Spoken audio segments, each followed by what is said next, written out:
All right, there's the dry fit for the drop door. There will be chains coming down. One link bolted in here and then coming down to the corner, and there's a bit of wood framing yet to come on this.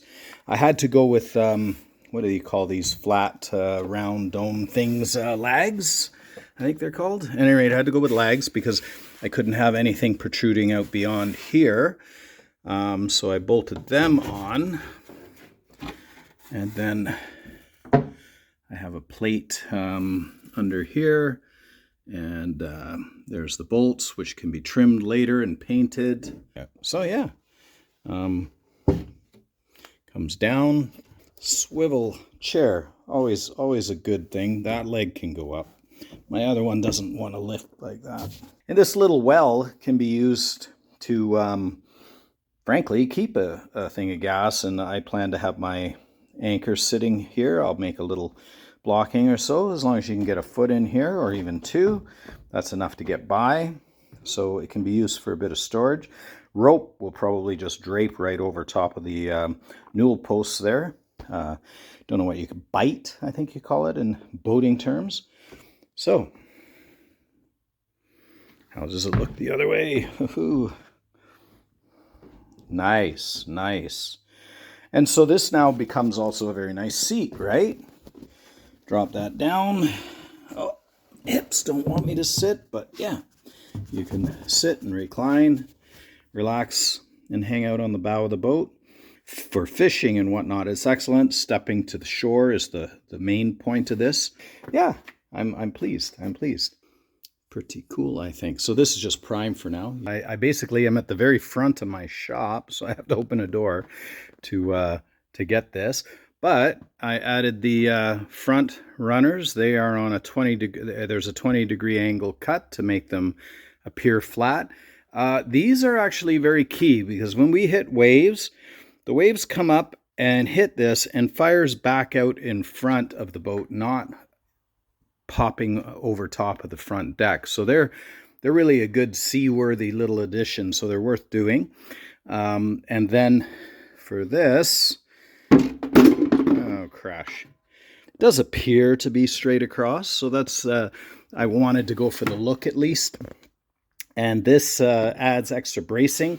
Plus, when I do the chain, I'll adjust it so it stops it at a relatively decent height. Yeah, and the clearance is fairly snug here, you know, 1/8 of an inch.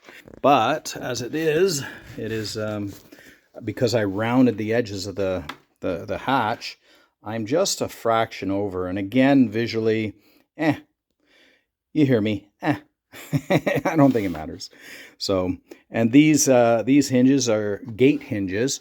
The chain is the part that needs to be done properly. I've already had experience to do that with Osprey. I ended up adding a round over here, a little more significant, and plug the holes. That'll get cleaned up when the glue is all set. So for now, I've added these hooks, one-handed, and that, come on, they're snug so that I don't have any rattles. And they'll be good enough. And then so in the back, the hatches, I install that on there too, or I install them as well with a little plate. So that's got to dry, and there's got to be a little bit of paint on that stuff, and still some more finishing. But a single clasp here holds that down nicely. So, and now you adjust these to get them snug by how much you drill in the eyes, right? You can adjust in and out to get them to fit snug. And the trick is to get it so that you don't hear the rattle. So they aren't bouncing about.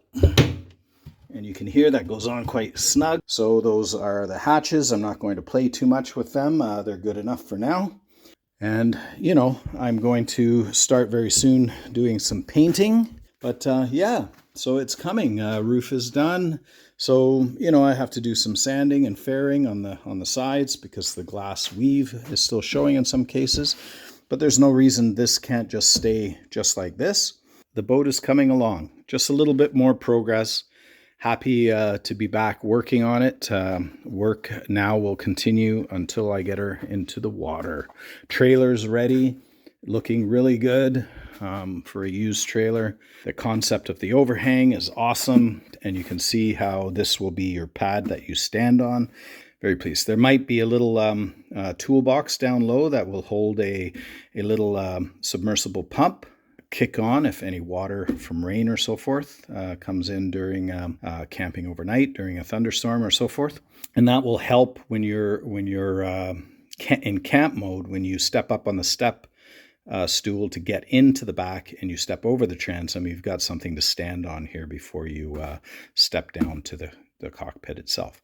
So now it's about prioritizing and getting things finished up well enough to launch. We got windows to do, paint to do, more varnish to do.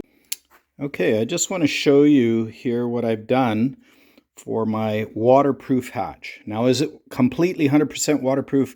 No, probably not, but it's pretty darn good. Now, what I use is a weather stripping like this, and you'll notice it squeezes down. It's a rubberized, excuse the handshake. That's a genetic thing. My mom has too. All right, bottom line is I've put that, there is an inch and a half.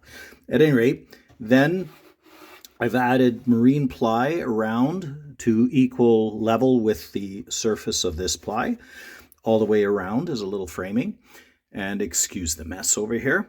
And then I applied the weather strip around in a circle up against the side of the ply, not down on the bottom in the groove. The idea here, now it sticks above, is when there's pressure on it, it will squeeze out and flatten and make more contact. So my thinking is, if ever this was under water pressure, one, the water pressure would push down harder. Also, the water pushing up against the side here would cause more pressure and seal it even better. But basically, this comes down, applies a good amount of pressure, and gets hooked. And the hook is very snug, so to do it, you can hear that. And now it is very snug to the gasket. So that's the idea. That is my version of a waterproof hatch. It's good enough for what I'm doing, and it's certainly a weatherproof hatch. More paint will be applied. But yeah, so yeah, come on. There we go. Makes the hatch nice and tight.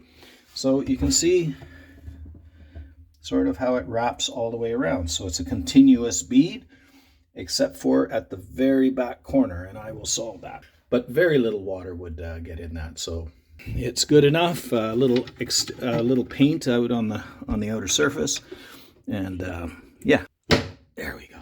There we go. So. Okay, yeah, and the other one, same thing. Oh, I don't have it latched. Same idea. I'll get the weather stripping around that in the same fashion. And that will be the cockpit lockers. Fairly well sealed for homemade, right? There you go. Take care, all.